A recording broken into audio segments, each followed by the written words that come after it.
about a book which is a self-help book, more on the psychology side, very relatable. And I'm going to start with a personal story. So about 3.5, 4 years back, I was going through a very low period of my life. I didn't have the confidence to go up to people and talk to or even present in front of my bosses, my executives. Kept thinking about myself is what a loser I am. And I could not see anywhere. It's like spiral way down. I just felt like life just cannot be better anymore. So at that time, interestingly what happened is there was a new sales leader in my organization who joined and came on board in the US.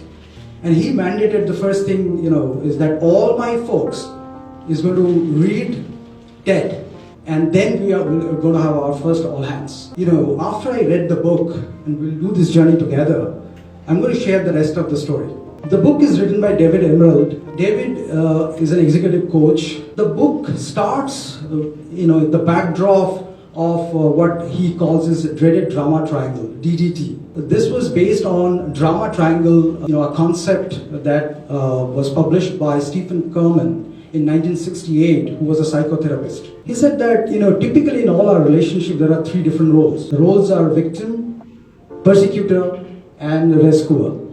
And these 3 roles are interlinked. They are relatable and they dance around each other. You'll see how it works. A victim is someone like, poor me, feels powerless. I have no choice. My dream is lost. I feel angry, resentful, frustrated. I believe that my life cannot be better. Persecutor on the other hand, so if I feel bad, somebody is the reason. It could be an individual, it could be a circumstance, it could be an event. So who is the problem? My boss? My wife?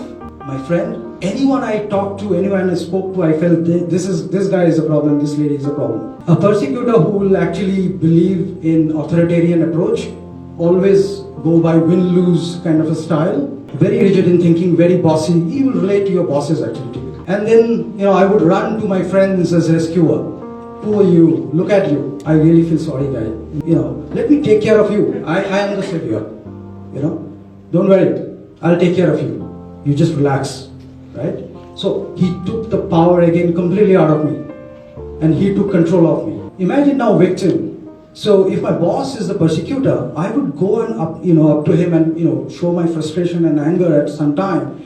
I would act like a passive-aggressive guy. At one point of time, I will burst out. I'll go and sort of shout at him at times. And he would like, this guy is I'm the victim. This guy is the persecutor. You see what is happening? So then I suddenly become a persecutor to him, and he become a victim. So he runs to another rescuer.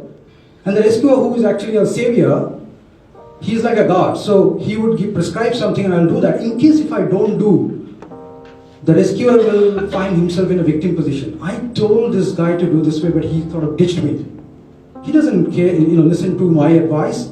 I have no power. So suddenly he's a victim. So the book talks about another framework called FISB. FISB essentially is focus, inner state, and behavior. So let me start with focus. It depends all on your orientation. Where are you focusing? If your focus is problem, you see problem all around you. So when you see problem all around you, what is the typical thing that you end up doing? You will be in anxiety. You're always anxious because you are in problem. You are seeing, all around you problem, and you are in anxiety. And what is the behavior that you'll exhibit? You'll react.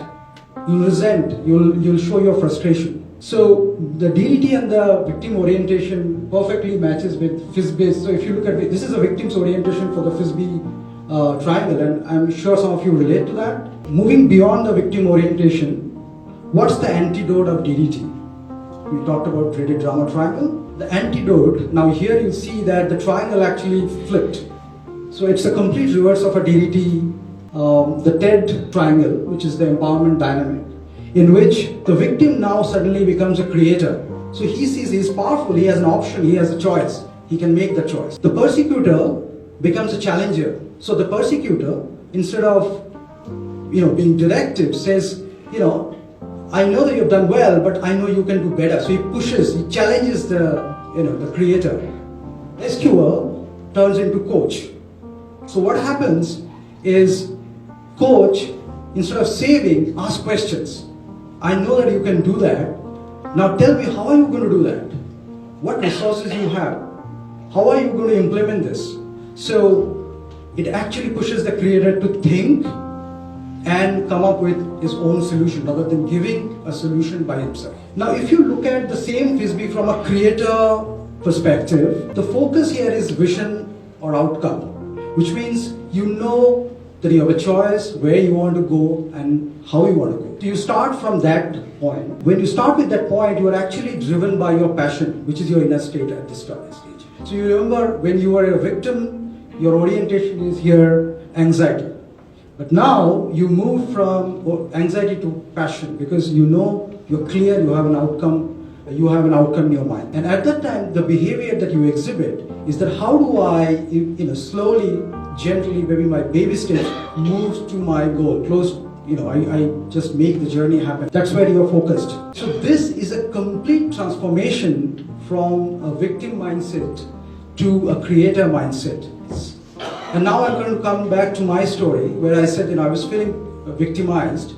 After reading the book, that I only thing that sort of lit a bulb inside me is that, look, all I needed to do is to just change my perception, the way I look at things, right?